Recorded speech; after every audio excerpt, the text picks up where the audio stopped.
A very warm welcome to IDFC First Bank presents Leaders of Tomorrow Season 11. I'm Ritwika Gupta. Tonight, as part of our year-ender series, we will be putting the spotlight on India's electronic and semiconductor industry. Now, MSMEs play a crucial role in this sector by fostering innovation and contributing to the overall supply chain. These smaller enterprises provide essential components, services, and tech advancements that contribute significantly to the overall sector. To understand more about the industry, I'll be in conversation today with Sanjay Gupta, Chairperson, India Electronic and Semiconductor Association. Listen in.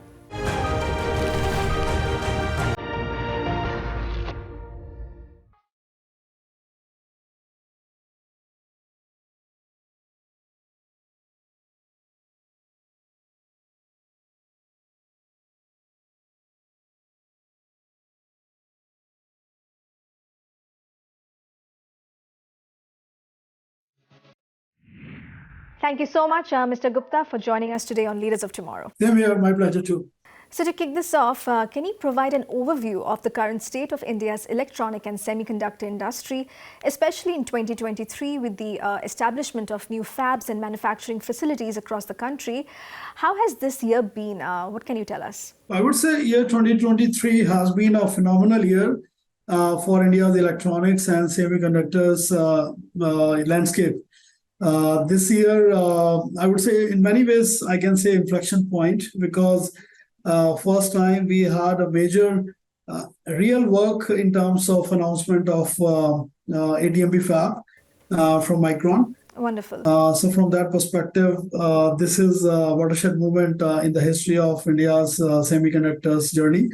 But I would say this is just the beginning because a lot of work that has been done over the last decade or so is actually culminating into these success stories. Sure. The environment for sure is super upbeat, where everyone from the government, industry, startup ecosystem, academic ecosystem, they all are aligned in their hopes and aspirations, and they all are, talking the same voice. I don't see any contradiction from anyone into India's journey of electronics, ESDM, and semiconductors in today's time. Absolutely. And I think the Micron announcement can only be fueling further realization for many more fabs of various kinds in various different technologies. And of course, this is the ATMP beginning, but I believe the actual wafer fab and display fabs announcements that we have heard from likewise, Vedanta and other players is going to take more momentum in next year. So I'm very excited of whatever happened this year in Indian semiconductor industry. Right. Now, China has been a major player in the global semiconductor industry. But in the post-COVID era, how do you think India is emerging as a significant player in addressing the semiconductor needs of industries especially like automotive?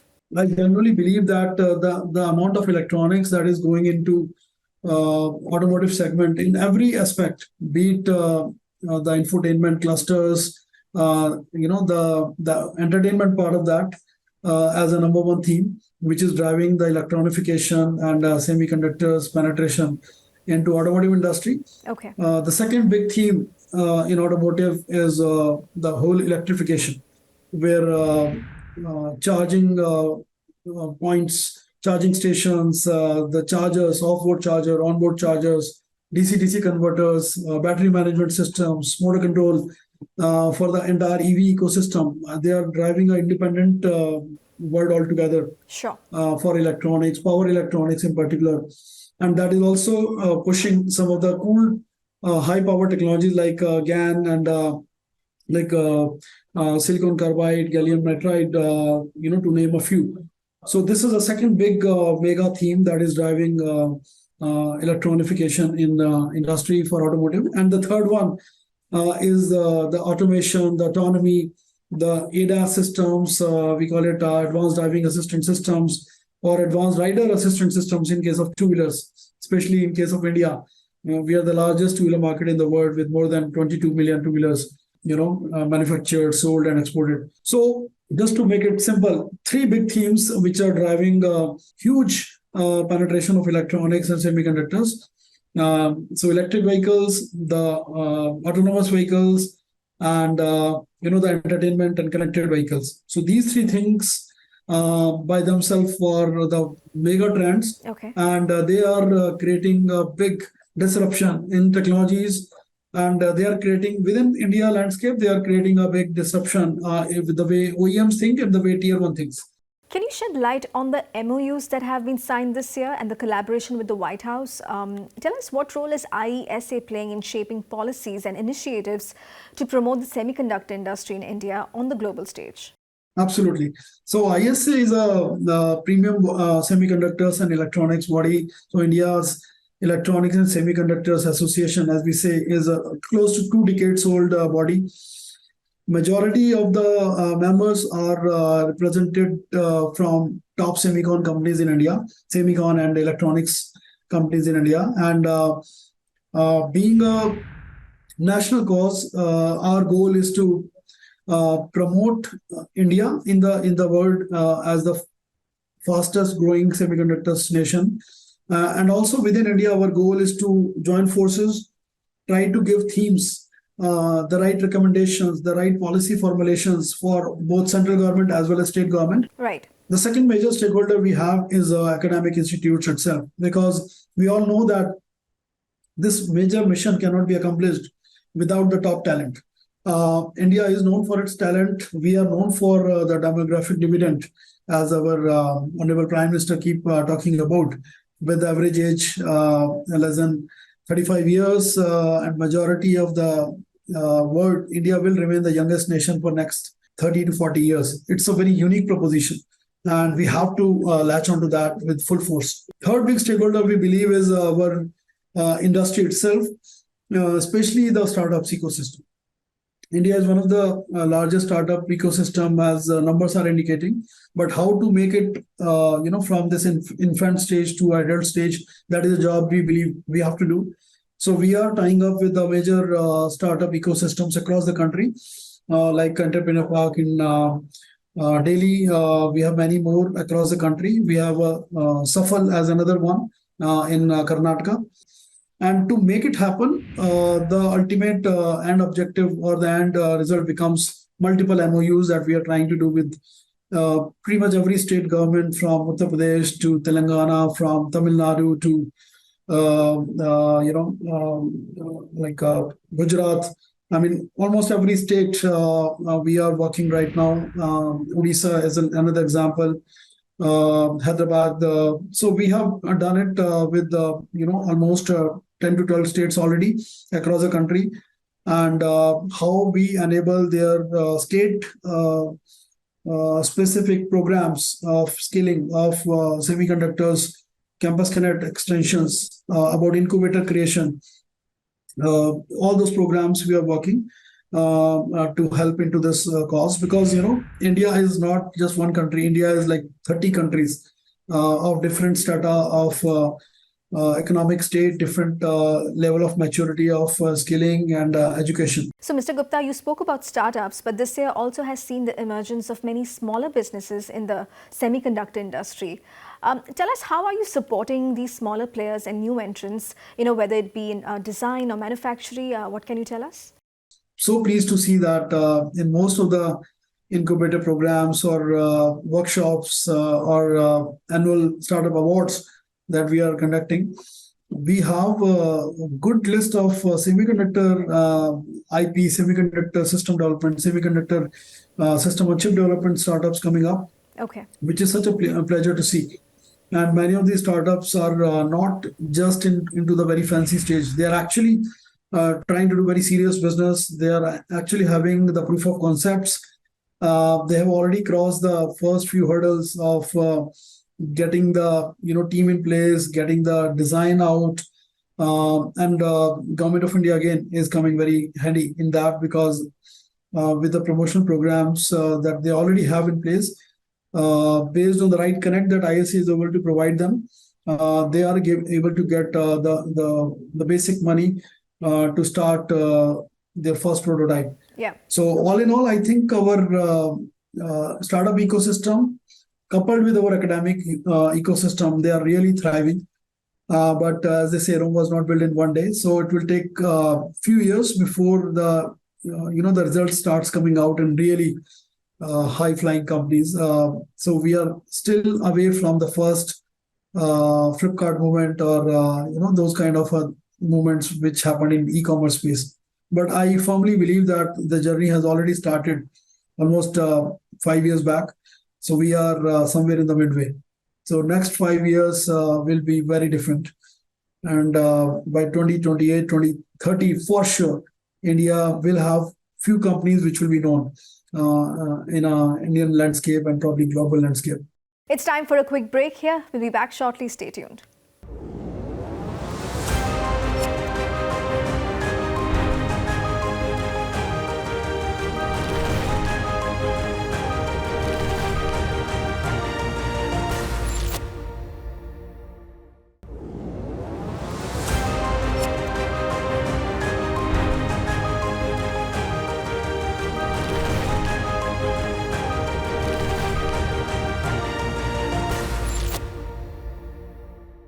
Welcome back to IDFC First Bank Presents Leaders of Tomorrow Season 11 in conversation with Sanjay Gupta, Chairperson IESA, to talk about India's electronic and semiconductor industry and more.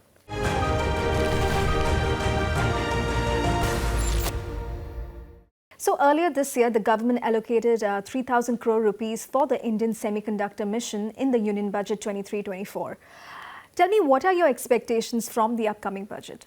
Well, from my side, I would say more the merrier, because if you compare India's semiconductor program funding compared to, say, European one or American one, because every nation, every continent wants this sovereign semiconductors assets to be secured, and how US Chip Act or how European Act around the same are funding money. So I won't like to give any specific figure. All I would say that this needs to be continued, even at the current level, if the momentum continues every year with a disciplined commitment that we need to, we need to plant. We have put a seed, let's say, a couple of years back as India Semiconductor Mission and funding associated with that, and we need to keep watering this small plant, which is now visible.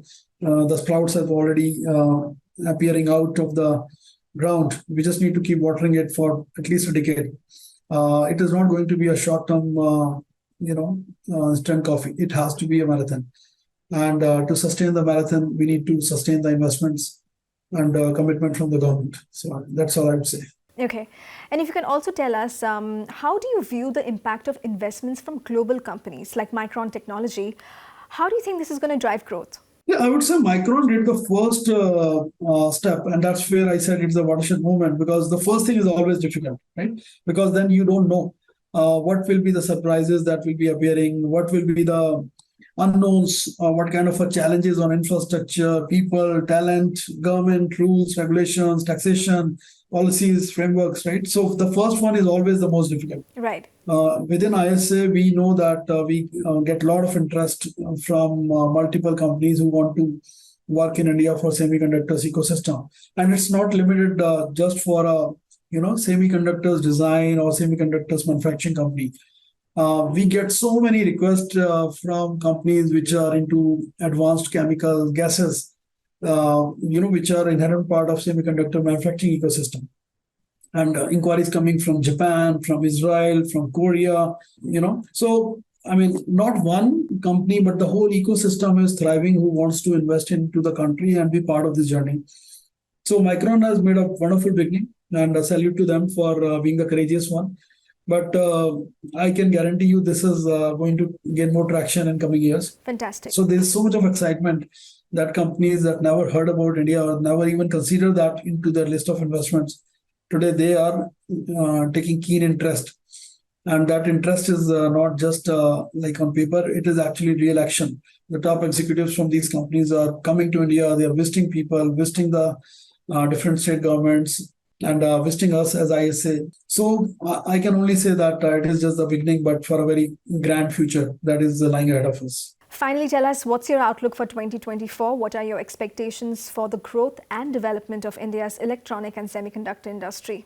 I would say we are on a roll, right? So if I answer your question in terms of overall India's ecosystem, so the reality is that semiconductors we have not started manufacturing as yet, and that's what we all talked about how this will change in next few years. But from an overall electronics and ESGM industry perspective, I think we are on a roll. Sure. And the simple reason is if you look around the companies which are dealing with semiconductors, ESDM, let's say in automotive domain, for example, one of the fastest growth engines that we are seeing because of the mandate from the government for more and more localization. There are various schemes for PLI, for example, which actually require you to do, instead of easy imports, you do localization of those components. Sure. Now, I can tell you the first-hand experience. So, my other hat is I'm a CEO at Sparkminda Group, and we build the automotive tier one components. I mean, the kind of requirements that we are getting from the top OEMs in the country, Tatas, Mahindras, and TVS, you name it, the kind of products that they want to develop in India, which are made in India, and the kind of RFQs that we get as part of that is just phenomenal. And that phenomenal growth is driving us to develop these parts, localize it. Now, the hard fact is we can build every product, but the IC we still need to import. But other than semiconductor IC part, everything else, we are building different plants, different lines, and so as the entire peer companies of ours, right? So this whole ESGM ecosystem is growing at a high double-digit growth, and you can see the numbers from the stock market, how these companies are faring because of the real growth on their numbers, both top line as well as bottom line, and the kind of Sure.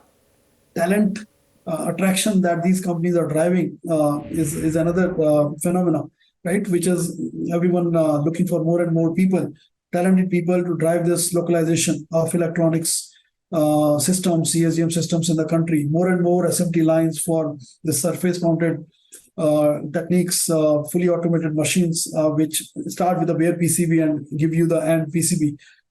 Which is like, just like a motherboard with all electronic and passive active components on your PCB, which can be like just add a software on top and your product is ready. So that whole business is thriving right now. And I can only tell you that we are able to do less than 20% of the demand as of today. So future looks extremely bright for India's ESDM sector. And I believe that the more and more companies are able to produce Make in India products, and this will create a different demand kind of a situation for more and more silicon from made in India. Because you can build the whole ESDM system, whether it is a laptop, whether it is a automotive application, dashboard or EV products. But eventually, once you localize everything else, then the push will be how you localize the chip. Right. So it's like a supply is coming from one side with the government of India policies for subsidies on FABs, both front-end fab and back-end fab like ATMP. And from the demand side, you are getting all these Indian companies are asking for localization of the chip, because that will be the last, a nail to strike. So I would say these both forces, one demand, one supply, are going to meet each other in next couple of years, and the magic will happen. So I am very excited with India's electronics and semiconductors ecosystem, especially the ESDM growth that is happening with almost every company dealing either in networking space for 4G, 5G, and further investments that are happening in a big way, or in automotive domain for the domains we spoke about, electric vehicles, autonomous vehicles, connected vehicles, infotainment driven vehicles. So industrial, consumer, everything requires chips and electronic systems. So for electronic system, there's no limitation right now. It is only we need to execute as a country, right? We have the whole ecosystem there. The only thing that we require is chip, for which the separate mandate has already started. So I would say we are having a great sweet spot, and that's why I'm so confident that next 5 to 7 years will be completely changing the landscape of how world looks at India's ESDM and semiconductor ecosystem. Fantastic. It was lovely chatting with you, Mr. Gupta. Thank you so much for being on Leaders of Tomorrow. Thank you very much. With that, it's a wrap on this edition of IDFC First Bank Presents Leaders of Tomorrow Season 11. We hope you enjoyed the conversation. Thank you for watching. Goodbye.